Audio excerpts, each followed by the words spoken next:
The first thing I see when I open my eyes is a mirrored ceiling and a stranger staring back at me. Broad shoulders, military-cut hair, handsome in a dangerous bodyguard way.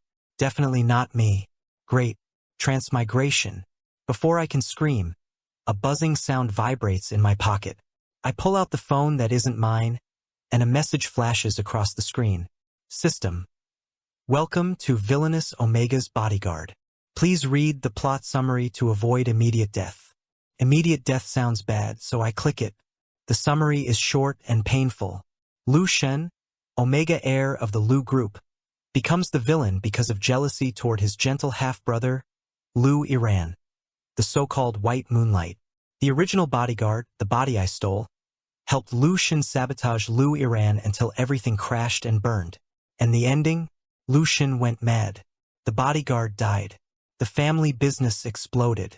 The author took a long hiatus. Fantastic. I got cast as a disposable extra in a tragedy. Before I can complain more, the door swings open with a crisp click. And that's when I see him, Lu Shen, the villainous Omega heir himself. He walks in like winter in human form. Sharp suit, sharp jawline, sharp eyes. Everything about him is cutting. Even his scent, a cold, elite Omega pheromone, hits me like a blade made of ice. I swear the temperature in the room drops 10 degrees. He looks me up and down with zero expression. So you're my new bodyguard, he says. His voice is flat, bored, expensive. I clear my throat. Apparently, you'll be assisting me in dealing with Lu Iran. I expect you to follow orders without question. His eyes narrow slightly. Define dealing with. His lips curve ever so slightly.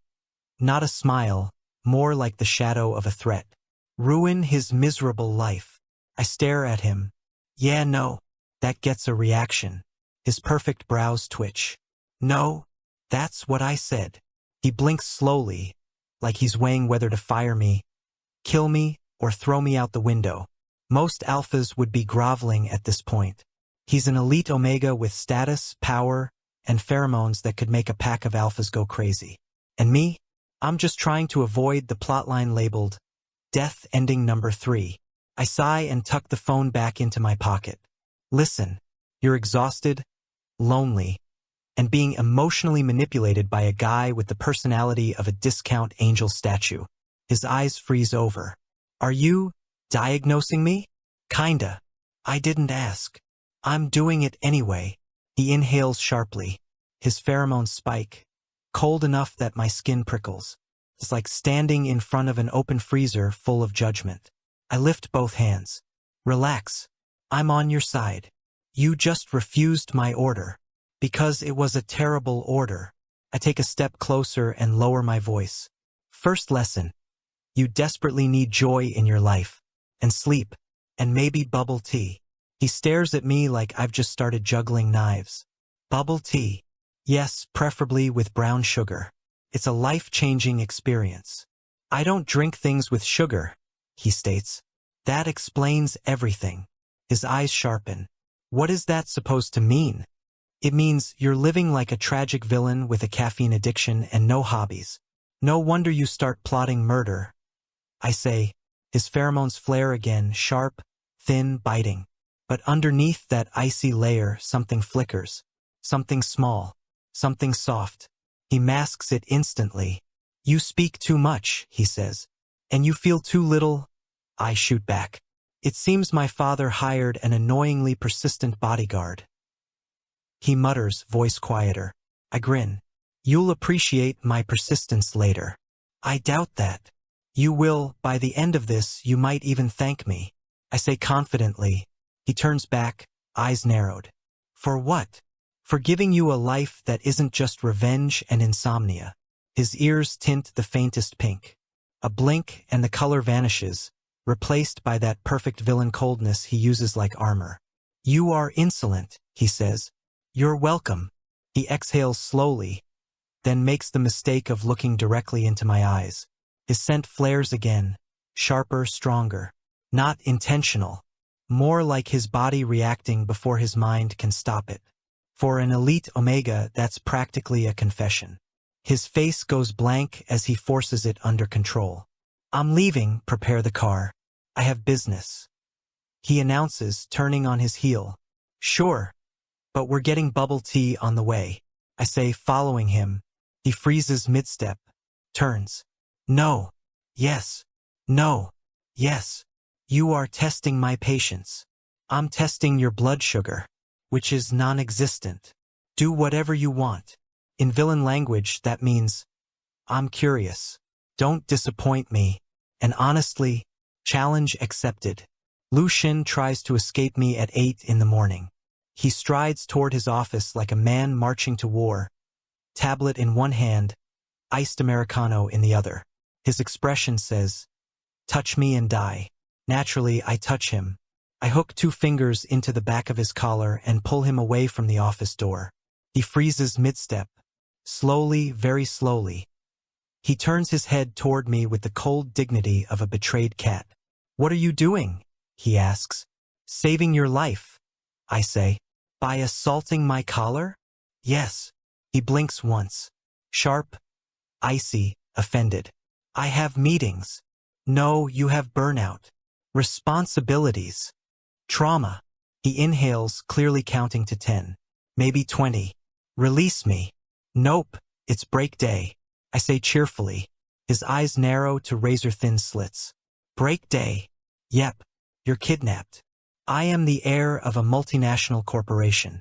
And yet, with all that power, you can't stop me from dragging you outside, I say. He opens his mouth, maybe to argue, maybe to insult my entire bloodline, but I don't give him the chance.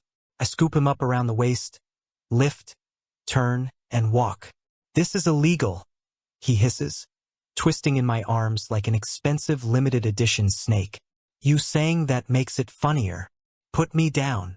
No, you're insane. Thank you. He goes stiff, glaring at everyone we pass. The employees scatter like pigeons from a hawk. A few alphas flinch when his omega pheromones spike in irritation, cold, sharp, biting. But even angry, he smells clean, precise, like winter air over metal. I carry him all the way to the parking garage and deposit him into the passenger seat of the car. He immediately reaches for the door. I lock it. His head snaps up. Unlock the door. But then you'll escape. That's the point. Exactly. I start the engine. Seatbelt. He crosses his arms. No. Seatbelt or I'll put it on for you. His ears redden faintly, but he buckles it himself, glaring at me like I've just ruined his decade. The city highway opens in front of us, a silver river of cars. I take one hand off the wheel and roll down the windows slightly, letting the wind rush through the car. Lu Xun looks out with an expression I've never seen before. Not cold, not calculating. More confused. Like the concept of unplanned sunlight is illegal. Where are we going? He finally asks. No idea. His jaw tightens. You're wandering without direction. Yep. That's inefficient. And relaxing. His fingers twitch like he desperately wants to argue. But the wind ruffles his perfectly styled hair, loosening a few strands, and he goes quiet. For a moment he looks his age, a young man trapped in a life too heavy for him. I keep driving. I pull into a side street packed with food stalls. Smoke, sizzling meat, spices. The whole place smells like happiness. Lu Xun steps out of the car and immediately frowns. This is unsanitary. I drag him forward. This is delicious. A vendor hands him a skewer of grilled beef. He eyes it like it's a live grenade. I do not eat food from places without Michelin stars, he murmurs. I take a loud bite of mine. Then you're missing out. He hesitates. The aroma drifts up. His stomach betrays him with a tiny, very dignified growl.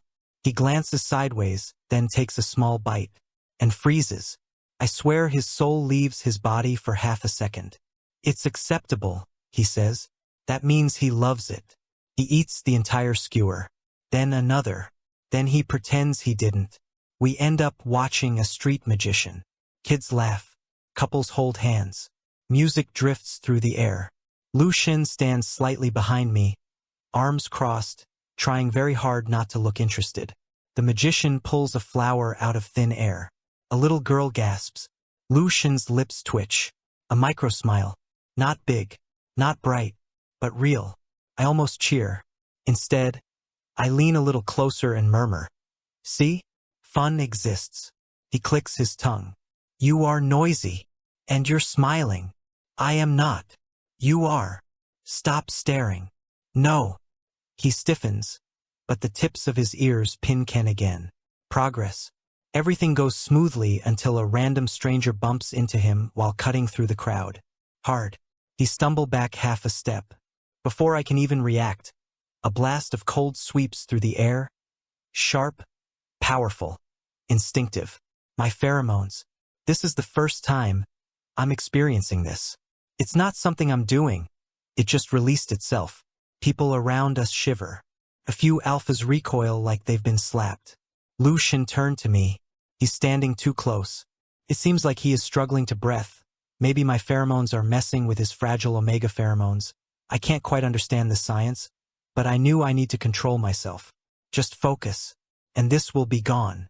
Just like that, my pheromones gone and Lucian relaxed and finally breath. What was that? He asked furiously. I stiffen. Nothing. It felt like a warning. It wasn't. Possessive much, Sir Bodyguard? My expression blanks. You are hallucinating. Must be the grilled beef. Right, must be the grilled beef, he said, and he refuses to look at me for the next 5 minutes. Which is cute. As the sun sets, we walk back to the car. For once, Lucian isn't speedwalking like he's escaping humanity. He moves slowly, almost relaxed. Almost. He stops beside the car and glances at me. His voice is soft, fragile in a way he probably doesn't realize. You can't just take me away like this anytime you wish. Sure I can, I answer. He looks away. I have work. And you'll do it better when you're not burning out. Silence. Then, barely audible. Today was not unpleasant. Huge praise coming from him. I grin. You're welcome. He huffs and gets into the car, pretending the tips of his ears aren't red. As I start the engine, he murmurs. Don't make this a habit. It's already a habit. He glares weakly, but when the wind hits his face again, his shoulders loosen. A micro-smile appears for the second time today. I have a feeling I'll be collecting those, one by one. The next night, I took him into a nightclub. Lucian stares at the neon sign like it personally insulted his ancestors. You brought me to a nightclub, he asked. Yes, a nightclub, he repeats, voice dropping several degrees. You need freedom and loud music, and maybe the chance to watch drunk people make poor decisions. I tell him. He looks at me with the exact expression a CEO uses before firing someone. I do not require any of those things. He says, you absolutely do, I reply, pushing open the door. The bass thumps so hard the floor vibrates. Lights slice through the dark. Bodies move everywhere. Laughing, dancing, shouting over the music. The smell of alcohol and sweat mixes with 100 pheromone traces in the air. Lucian steps inside and goes rigid. He looks like a well-dressed stray cat placed in the middle of a dog park. I dislike this, he says immediately. That's because you haven't tried liking it yet. That's not how liking works. Sure it is. His glare sharpens, but it's weaker than usual, more anxious than annoyed. This place overwhelms him. The crowd, the scents, the noise. He's used to quiet office floors and private lounges. Not this. I stay beside him, close enough that my presence steadies him. Follow me, I say. No, he says. He still follows. We weave through the crowd. Glances trail after him, of course they do. He's beautiful, elegant, too sharp for this messy environment. His icy scent leaks out in small, unintentional breaths, brushing against the people around us. And then it happens. Lucian's pheromones explode. Pure and elite. A chilling, intoxicating wave that rolls over the crowd like a winter storm. Alphas turn instantly. A few stare with stunned hunger. Others step closer, instinctively drawn. I curse internally. He's panicking, and his pheromones are reacting for him. Sharp, intoxicating, impossible to ignore. Lucian's breaths shorten. I see realization hit him, and fear flickers behind his eyes. Lucian, look at me, I say calmly, stepping in front of him. He doesn't. His gaze is pinned to the crowd closing in, his body too tight, too tense. Then his sense spikes again. A flash of heat under the ice. Damn. All right, we're leaving, I mutter, shrugging off my jacket. I swing it around him and pull it over his head and shoulders, shielding him from sight and scent. His hands clutch the fabric instantly, like it's a lifeline. I guide him out, one arm around his back, pushing through the crowd. Move, I say, voice low. People instinctively get out of the way. The moment we step outside, the cold night air hits him. He stumbles slightly, gripping my sleeve. The jacket hides most of his scent, but I can still feel it. Faint heat, tangled panic, and something fragile beneath. I pull him into a shadowed corner behind the club, away from streetlights and strangers. He leans against the wall, trembling. Not violently, just enough that I see the cracks in his usual ice. Lucian, you're safe. Breathe, I say, lowering my voice. I wasn't. His voice breaks. I didn't mean. I know. He squeezes his eyes shut, humiliation tightening his jaw. I lost control. You were overwhelmed. That's normal. For an Omega? He spits the word like it's poison. For a person, I correct him. He falls silent. His pheromones shift again. Softer now, warmer, like the edge of an early heat cycle brushing against him. Not full onset, just enough to destabilize him emotionally. Don't fight it, just breathe. I murmur. That's easy for you to say. His breath hitches. I take a step closer, keeping my movements slow. I can help regulate it if you let me. He hesitates. Panic wars with pride in his expression. Then a shiver runs through him, and I feel his sense spike again. Thin, desperate, reaching for something steadier. He whispers, barely audible, fine. I move closer, close enough that our pheromones brush. Not mixing, not intimate, just enough for grounding. I place a hand on his shoulder. He jerks, a full body tremble, breath quickening like I've hit a nerve he didn't know was exposed. Easy. I'm not taking advantage of you, I whisper. His fingers tighten in my jacket. No one helps without expecting something. His voice cracks again. Well, I do, I murmur. I let my alpha pheromones slowly seep out, warm, steady, calming. A controlled flow, nothing dominating, nothing invasive. His reaction is immediate. He sucks in a breath, then another, leaning forward before he even realizes he's doing it. His forehead touches my chest lightly. Not a hug, just contact. Necessary contact. He shakes with the effort to hold himself back. Lucian, you're okay, I whisper. His hands clutch my shirt. Why does this feel like this? Because you've been suppressing everything for too long. His scent curls around mine, soft and pleading without meaning to be. It hits me in the gut, hard, but I keep control. I stay still. I stay safe. He deserves that. After a long moment, his breathing falls into a calmer rhythm. His scent steadies, shifting from frantic to fragile. Then, his face lifts. His cheeks are red. Red. Lucian, the villain with a heart carved out of ice, is blushing. Don't, he says, voice thin. Don't what? I ask softly. Don't look at me. I smile a little. Too late. He glares or tries to. It's weak, embarrassed, human. Then his fingers tighten again around my shirt. Barely. Like he's afraid I'll slip away. And he whispers, don't disappear. The words hit harder than any pheromone spike. I rest a hand lightly on his back. I'm not going anywhere. He exhales, a small shaky breath, and finally leans against me fully, trusting me with his weight, his scent, his fear. No one has ever been there for him like this. No wonder he's trembling. The night air is cold, the street quiet, and Lucian stands pressed against me with his guard shattered. I hold him steady, nothing more, nothing less, because that's what he needs. Lucian wakes up to my face 5 centimeters from his pillow. He doesn't panic. He just stares at me with dead, exhausted eyes and says, "What are you doing in my bedroom?" "Good morning, pack your bags." I say, "No, we're going on a trip." "No, it's mandatory. It's kidnapping." I grin. "So you're learning." He tries to bury himself under the blanket, but I yank it away, pick him up like an offended princess, and carry him out of the bed. "This is abuse," he mutters into my shoulder. "This is therapy." I hate therapy.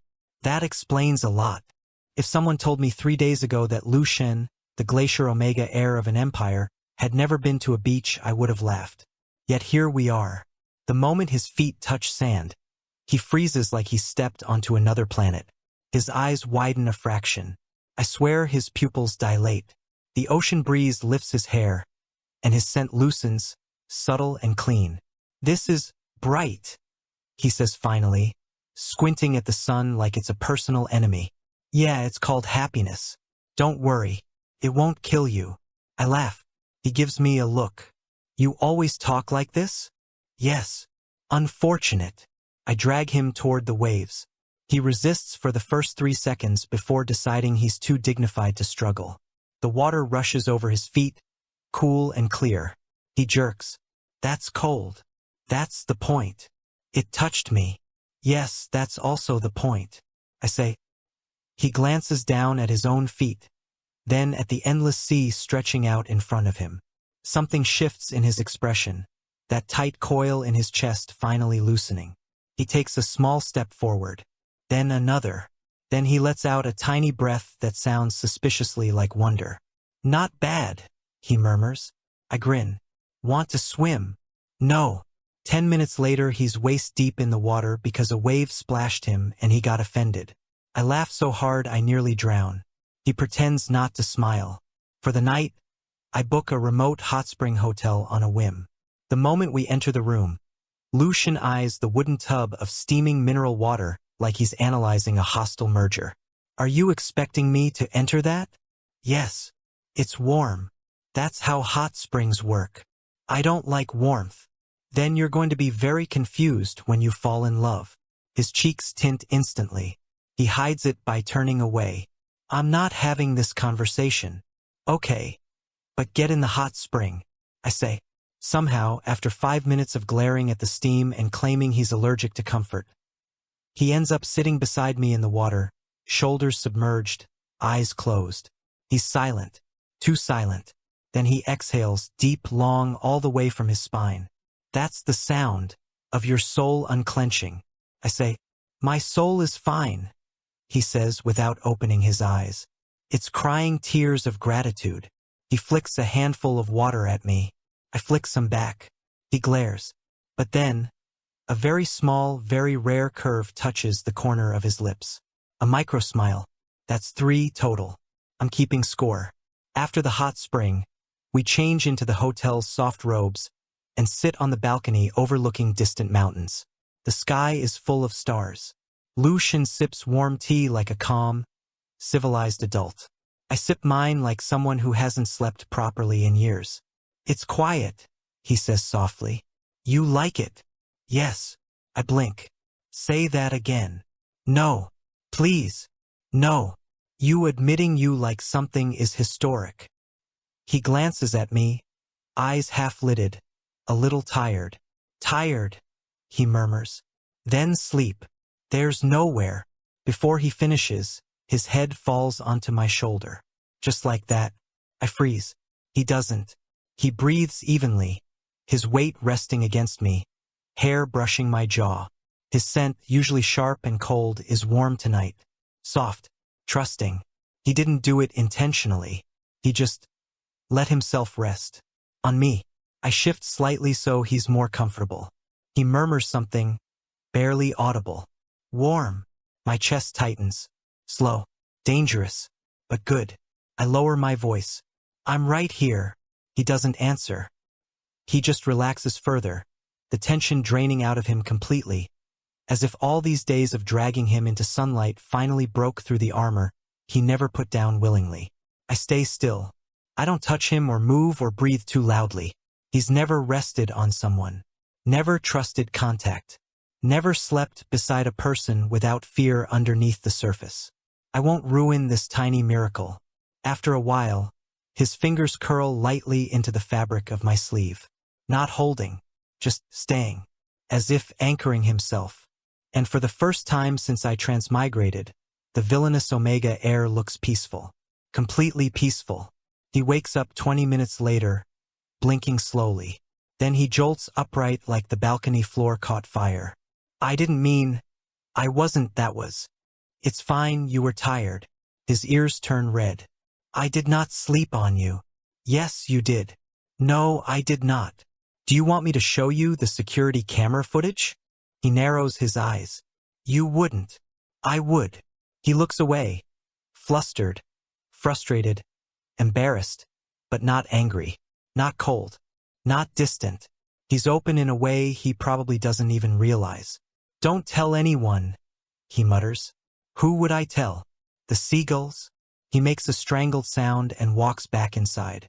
I lean against the balcony railing, watching the stars. Something's changing between us. After the vacation, the moment we step back into the Lu Group headquarters, the air changes. Not because of Lu Shen, he's calmer than usual, still carrying the warmth of the trip in subtle ways, but because someone is waiting in the lobby. A young man stands in the middle of the room, smiling like sunlight filtered through stained glass. Lu Iran, the white moonlight, the novel's gentle protagonist. He turns, sees Lu Shen, and his smile brightens just enough to look sincere without actually reaching his eyes. Brother, you're finally back.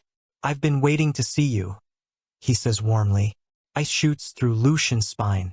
It's subtle. A twitch of his fingers, a stiffening in his shoulders, but I feel it. His pheromones curl tighter, colder, like a frightened animal pretending to be calm. I step slightly closer to him. Lu Iran notices me and tilts his head with a polite expression that's too polished. You must be the new bodyguard. Thank you for taking care of my brother, he says kindly. Brother, he says. I check Lu Shen's reaction. He's staring at the ground, silent, frozen. The trip's warmth is gone. Completely gone. Something in my chest burns. Yeah, I've been taking care of him. He needed it. Lu Iran's smile doesn't falter, but something sharp flickers in his eyes before disappearing. Oh, he is very capable. He doesn't usually need help. I don't bother sugarcoating my voice. He does when people around him pretend to care while pushing him until he breaks. Lu Iran's smile tightens. Lu Shen snaps his head toward me. Shock all over his face. He clearly didn't expect me to say that out loud. Good. He needs someone to. Lu Iran chuckles softly, the kind of laugh that's supposed to sound harmless. You misunderstand. I only want the best for him. Right? That's why he looks like he just got hit by a truck when he sees you. I say. Lu Shen flinches again. At the mention of truck, an employee in the distance coughs awkwardly. Lu Iran's mask cracks for half a second. Not much. Just the corner of his lips tightening, eyes hardening in a practiced, elegant way. It's enough. I've seen ambitious alphas fake kindness. This Omega does it better. Too well. Mr. Bodyguard, I think you're overstepping, Lu Iran says gently, and I think you enjoy making him uncomfortable.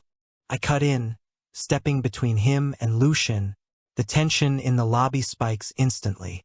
People glance at us. Pheromones ripple in the air. Lu Iran's smile returns, softer than cotton, sharper than a blade.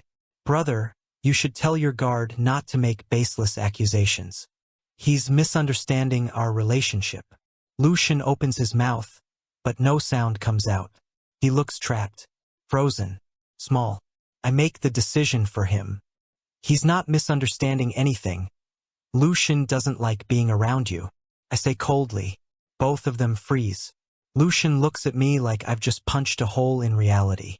Like he can't believe anyone would say it aloud. For him. His breath stutters. His scent flickers, unstable again. And Lu Iran? He finally drops the act. Just a little. Barely noticeable to anyone else. But I catch it. a flash of annoyance, a flicker of resentment, a quiet thought behind his eyes. You're in my way. He clears his throat and instantly becomes gentle again. Brother, do you really feel that way? His tone is soft. Too soft. Weaponized softness. Lu Xun shrinks inward. Shoulders tight. Head lowered. I don't want to talk about this, he mutters. Lu Iran's smile dims in the perfect amount of sadness. I see. He steps closer. I block him. His polite mask cracks again, but he doesn't show it on his face, only in the faint sour note in his pheromones. Please treat him well, he's fragile, he says sweetly. Then don't touch him, I reply. Lu Iran stares at me for 2 cold, silent seconds, then gently steps around us and leaves the lobby. The moment he disappears behind the elevator doors, Lu Xun exhales like he's been suffocating. We walk to his private office. He says nothing, not a single word. He looks calm, too calm. The dead kind of calm that comes from years of swallowing hurt until there's no place left inside for anything else. I close the door behind us. He sits down like a puppet whose strings were cut. Lu Xun, I say softly. His hands tremble in his lap. He's back earlier than usual this year, he says quietly, almost whispering. Does he come often? Too often. He always asks how I've been. Tells me he's worried. Acts like he cares. And his voice cracks.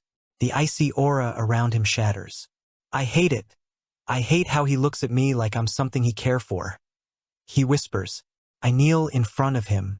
You're not something that needs fake caring. His eyes widen just a fraction. Then, his scent shifts. A sudden wave of cold panic warmth all tangled together. A sign of emotional overload. Stress-induced pheromone imbalance. Omega heat foreshadowing. Damn it. I reach out slowly and place a hand over the back of his trembling one. Hey, breathe, I say gently. His breath stutters, then speeds up. He jerks his hand back instinctively, like he's been burned. I'm fine, he says too quickly. I'm not. It's not heat. I know. You're stressed. It's your pheromone balance reacting. His scent is sharp and unstable, curling around the edges with faint warmth. Not seductive, distressed. You're shaking. I'm not, he mutters, even though he very clearly is. Lu Xun. He bites his lip. It only happens when he's around. He makes me feel wrong. He admits quietly. Because he hurt you, I say. He swallows. Doesn't deny it. I reach out, not touching him, just offering my hand. After a moment, he places his fingers on mine. Light, hesitant. His scent slowly steadies. Not fully, but enough. You sided with me, he says suddenly. Of course, I reply. No one ever takes my side. Not against him. Well, get used to it, I say, squeezing his hand. His eyes soften slightly. Then he jerks them away, embarrassed. You're infuriating. Good, you're worth fighting for, I say. He stops breathing for 3 seconds. His pheromones flutter warm, shy, startled, before he crushes them down again with a sharp flick of cold. Don't say things like that. Why not? His cheeks tint pink. Because. Good enough for me. Later that night, while Lu Xun works silently beside me, I step out for water. I catch Lu Iran at the end of the hallway. He's alone, smiling, but not the polite smile from earlier. The smile is thin, sharp, and empty. He whispers into his phone. Yes, I want all the upcoming project data. He can't handle pressure. Push him until he breaks. So that's the gentle protagonist. He senses me and immediately puts the mask back on. Mr. Bodyguard, is brother resting? I'm so worried for him. He says kindly. I stare him dead in the eyes. You shouldn't be. He smiles, but his eyes aren't smiling. And I realize something very clearly. Lu Iran isn't white moonlight. He's a spotlight, and he burns anyone standing too close. But Lu Xun isn't alone now, and I'm not planning to let him break again. Not under anyone. Not under him. Not ever. Next day, I knew something was wrong the second I walked into Lu Xun's office. His scent hit me first, sharp, sweet, too warm. Like ice melting too fast. Wrong in a way that made every alpha instinct inside me slam awake. He was standing at his desk, breathing unevenly, eyes glazed with that glassy, unfocused look omegas get when they're trying to wrestle their own body back under control. Lucian. He didn't answer. He just swayed a little. I crossed the room in 3 steps and grabbed his shoulders right before he collapsed forward. His skin was burning. Not warm, burning, and his pheromones pulsed like they were trying to claw their way out of his body. "Don't touch me," he rasped. But he leaned into me anyway, fingers curling weakly into my sleeve. "What happened?" Someone switched the suppressing capsules," he whispered, trembling. "My inhibitor, it wasn't mine. It was something else. Lou Iran's people. No doubt. And because of that, Lucian was sliding into an early heat he wasn't ready for. "Come on, we're leaving," I said, picking him up before he could protest. "No, I have a meeting." "You're not going anywhere near a boardroom like this. You can barely stand." His pheromones hit me again. A wave of heat so thick I nearly cursed aloud. My own scent flared instinctively, trying to stabilize him. He shuddered violently in my arms. And then he whispered, voice cracking, "Please don't let me fall." I tightened my grip. "I won't." I brought him to the secure room on the top floor. A quiet, temperature-controlled space where panic attacks and pheromone overloads were usually handled. He clung to me the whole way there. Not consciously, instinctively, like his body had decided I was the closest stable alpha in reach, and therefore the safest place to crash into. Inside the room, I set him down gently on the couch. He immediately reached for me again, fisting my shirt like he was drowning and I was the only surface above water. His breathing turned rough, uneven, too quick. "Lucian, look at me," I said softly. His eyes lifted, pupils blown wide, cheeks flushed deep red. Every ounce of his icy composure was gone, shattered by a heat he didn't want and didn't consent to. "I can help you regulate, but I won't do anything you don't want," I told him. His fingers tightened. His voice shook. It hurts." Heat wasn't just desire. It was pressure, pain, fogged thoughts, instincts screaming without volume control. "Okay, let me stabilize your pheromones," I said, kneeling in front of him.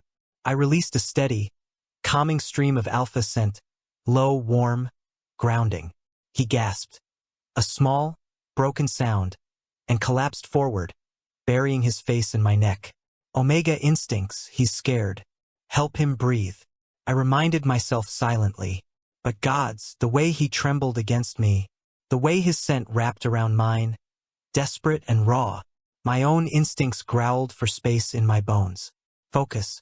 Don't lose control. Everything feels too much, too hot." He breathed, voice thin. "I know. I'm here. Don't leave me." His fingers shook where they clutched my collar. The last thread of my restraint snapped a little. Not in a dangerous way, but in a way that made me pull him closer, one hand sliding up his back in slow, grounding circles. His pheromones flared again. Hard. Sweet enough to make my lungs stutter. A lesser alpha would have snapped. Lucian whimpered. Actually whimpered. I felt his body curl instinctively into mine, seeking skin, scent, anything that would anchor him. "Lucian, breathe," I said, but my voice came out lower than I intended, rougher. He lifted his head, eyes glossy, lips parted, and then he kissed me. Not a soft kiss, not hesitant. It was a desperate crash of heat and instinct, his hands dragging me closer, his whole body shivering as if my scent were the only thing keeping him from falling apart. I shouldn't respond. I absolutely shouldn't, but his pheromones hit me again, this time so strong my knees nearly gave. An Omega in uncontrolled heat, clinging to me, wanting me. Instinct roared loud enough to drown thought. Kissed him back. Hard. Deep. Pulled him into my lap because he was shaking too hard to stay upright. His thighs tightened around me, arms locking around my neck, scent overwhelming, dizzying, sweet enough to break a man. "Xiao Wei, please, don't go, Don't, not now, he gasped against my mouth. I'm not leaving, I'm right here, I growled, forehead pressed to his. My scent washed over him instinctively, protective, grounding, possessive in a way I'd never allowed myself to feel out loud. He melted, breathing out a shaky moan as he buried his face into my neck again. And then, he exposed his throat. Bare, vulnerable, inviting. It wasn't conscious. It was pure instinct, an omega overwhelmed, asking an alpha he trusted to help stabilize him. And my instincts snapped. Completely. I pulled him close, held him tight, pressed my mouth to the curve of his shoulder, his breath hitching against my ear, and marked him, a full mating mark, deep, instinct-driven, sealing our scents together in a way that would have taken days to fade even if we tried to erase it. He gasped, a sound of shock, relief, and something that felt dangerously close to surrender, and clutched me so tightly it almost hurt. His voice was barely audible. Don't leave me. I'm here, I won't leave. I whispered against his skin, my voice shaking. Not tonight. Not ever. At morning I woke before him. He was curled against my chest, breathing lightly. His scent settled into the warm, soft pulse of post-heat calm.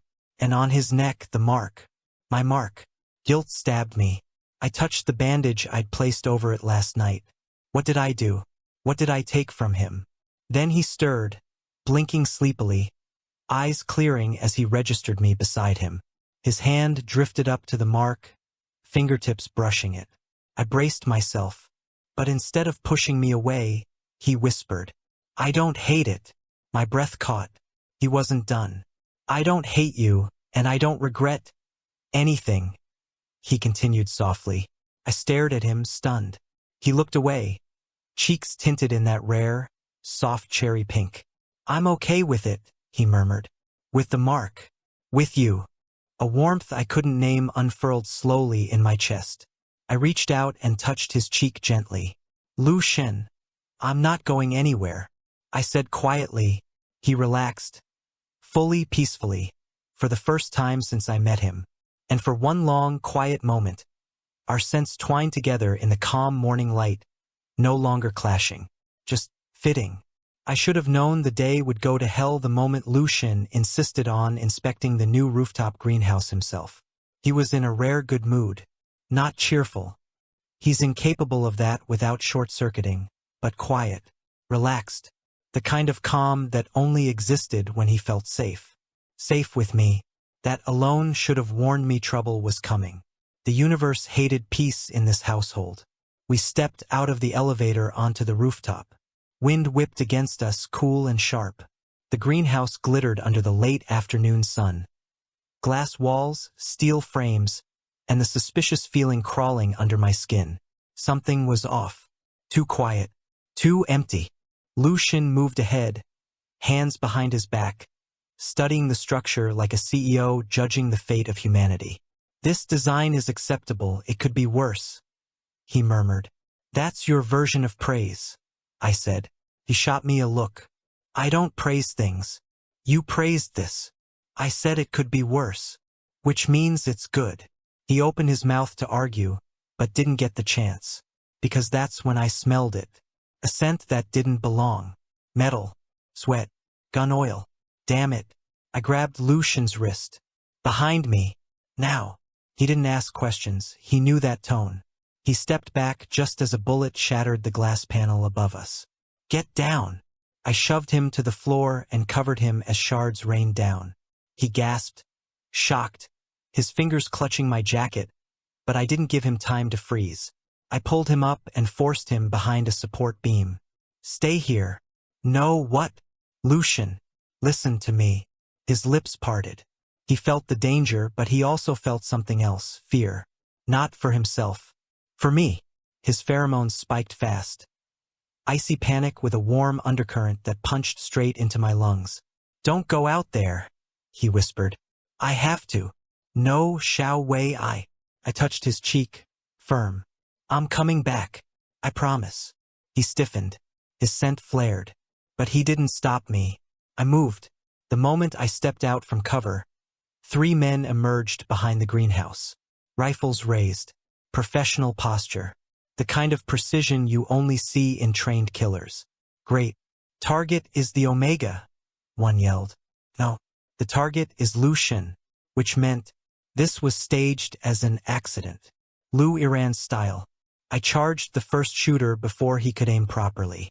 Slammed the rifle away and drove my knee into his gut. He crumpled with a groan. The second fired. I twisted aside. Felt the bullet graze past my shoulder. Pain bloomed, warm and sharp, but I didn't have time to acknowledge it. Adrenaline drowned everything else. I grabbed a fallen metal pipe and swung it hard. Collided with the shooter's arm, sending his gun flying. He cursed. I shoved him back. He hit the greenhouse wall, glass cracking behind him. I heard Lu Shen scream my name. Xiao Wei. Not fear for himself. Fear for me. His pheromones blasted like a cold shockwave, so intense it nearly froze my breath. Omegas didn't release scent like that unless instinct was overriding everything. He cared. Enough to panic. Enough to break. The third shooter aimed over my shoulder, straight at Lu Shen. I didn't think. I moved. I lunged toward the barrel just as it fired, grabbing the gun and wrenching it away. But the movement threw me backward, right into broken glass. A sharp sting tore across my side. Warmth spilled down my ribs. Blood. But I didn't fall. Couldn't fall. The shooter tried to fire again. Gun empty. I headbutted him. He went down. Silence hit the rooftop except for the wind and my own breaths ripping in and out of my chest. I turned. Lu Shen was running toward me. Xiao Wei.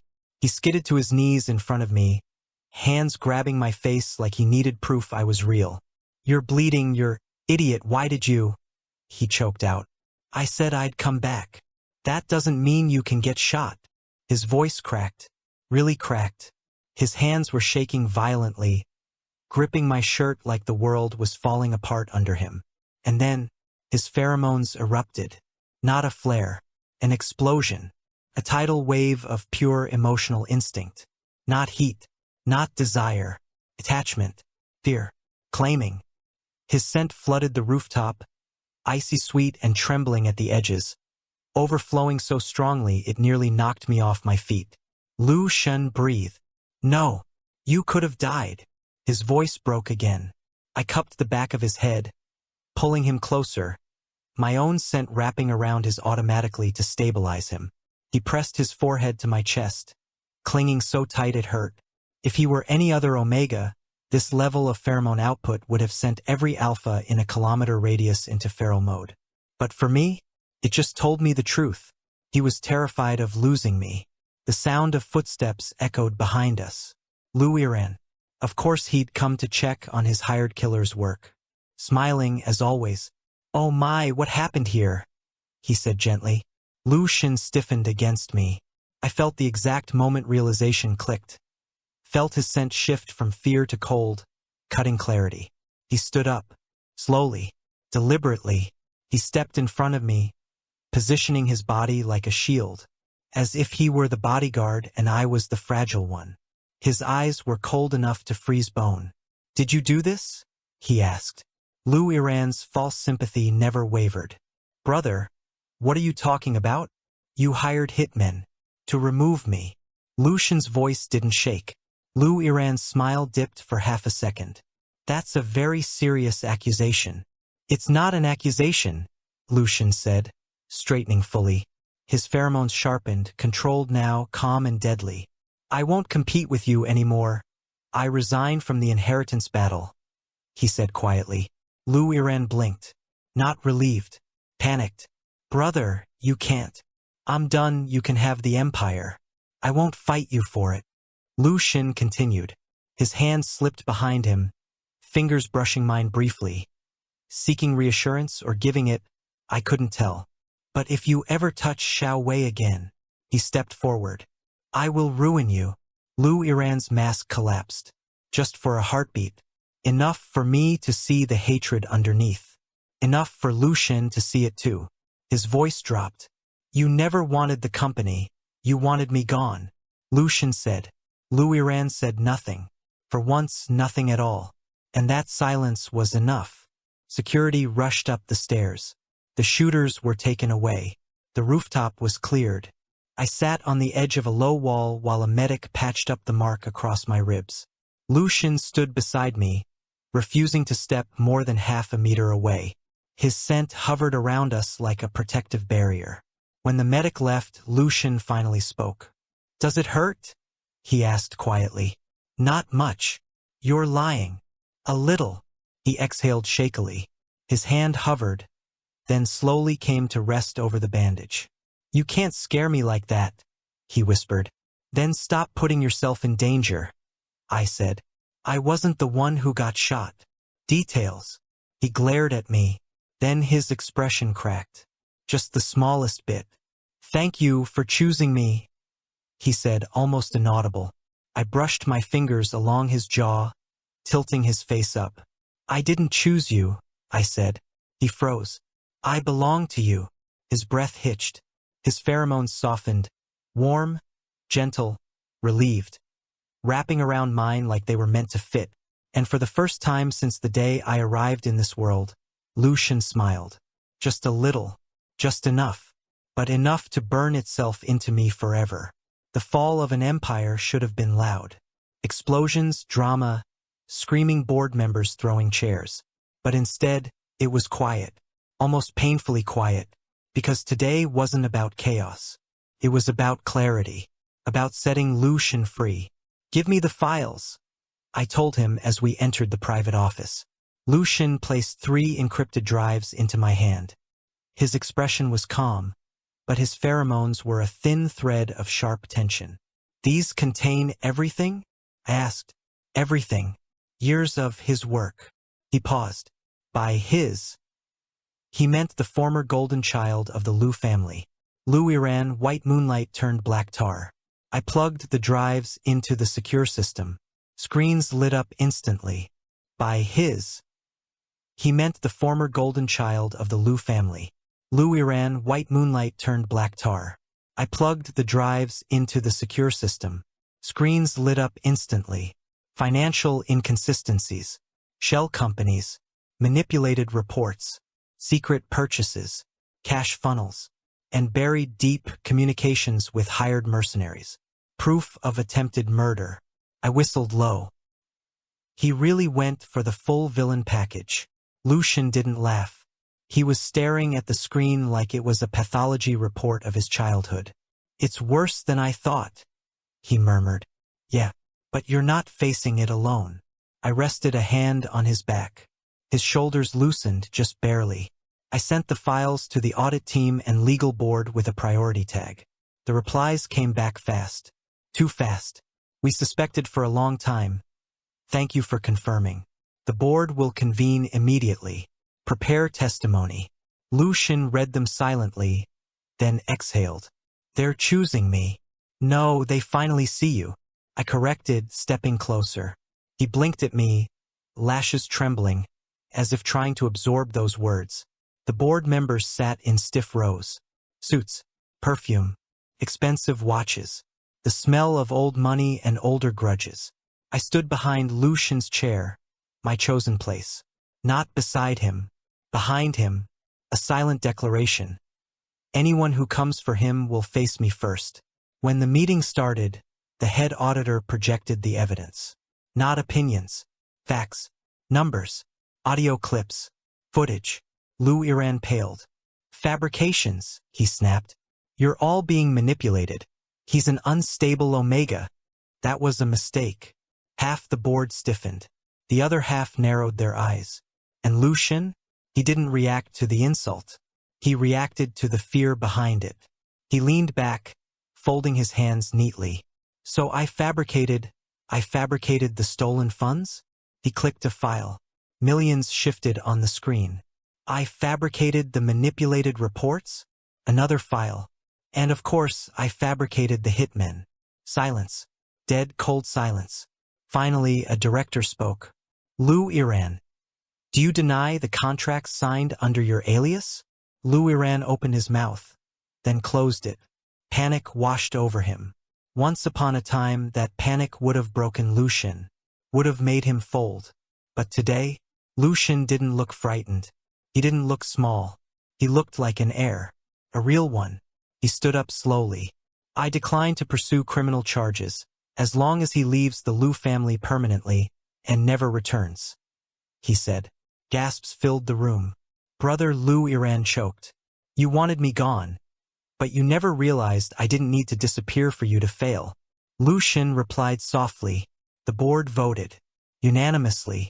Liu Iran was stripped of all positions, all inheritance rights, and all access to family resources. 2 guards escorted him out. His eyes darted to me as he passed. This is your fault, he hissed. I shrugged. Try not to hire killers next time. His face twisted, but the guards dragged him away. The door closed. Lucian slowly sat back down. The silence afterward wasn't triumphant. It was relieved, empty, freeing. For the first time, his childhood shadow was gone. We walked out of the building together, but he stopped the moment we reached the courtyard. He looked up at the sky. Pale blue, a little cloudy, ordinary, but the way he stared at it made my chest tighten. It looks different, he whispered. What does? Everything. His voice was soft, hushed, like he was afraid the moment would vanish if he spoke too loudly. For 20 years, he'd been surviving. Now he was allowed to live. You okay? I asked. No, I'm better. He turned toward me, eyes bright, and then he took my hand. Not accidentally, not timidly, not because he was scared. He held it like he wanted it there, like he wanted me there. Let's go home, he said. That night, I found him on the balcony, leaning against the railing, watching the city lights shimmer below. The moon hung above him like a spotlight, turning his hair silver. He didn't turn when I approached, but his scent drifted toward me first, calm, warm, hesitant. Xiao Wei, come here, he said quietly. I did. He lifted his face to the sky. Do you know what the world looked like before you arrived? I teased. Dark and gloomy? Yes, he said immediately. I blinked. He looked at me with a seriousness that made my heart skip. When you arrived, the world changed color, he said. The words hit me harder than any attack ever had. He took a breath, steady but trembling. I thought I was broken, unwanted, replaceable. But when you chose me again and again, I realized something. He continued, his eyes locked onto mine. I want you. The wind stilled. The city faded. Only him. Only his voice. Only his scent brushing against mine like a timid hand reaching for a familiar grip. I want to stay by your side for a long, long time, he whispered. Then he moved slow, careful, leaning in. His lips brushed mine. Feather light. Soft. Hesitant. A kiss that tasted like gratitude. Fear, longing, and hope all mixed together. Kiss that said, thank you for saving me. I slid my hand into his hair and pulled him closer. The second kiss wasn't hesitant. I kissed him like an alpha claiming what was already his. Firm. Deep. Sure. He gasped softly against my mouth, his fingers curling into my shirt. His pheromones spilled out in a warm rush, sweet, glowing, trembling with emotion. My scent answered automatically, wrapping around his, interlocking, intertwining, balancing, 2 colors blending under the moonlight. Something quieter, deeper, promise. When we finally pulled apart, breathless, he leaned his forehead against mine. Don't leave, he whispered. Not desperate this time, not panicked, just honest. I won't, not now, not ever, I murmured. His lips curved, not a smile exactly but close. And for the first time his scent held no fear. Only trust, only warmth, only me.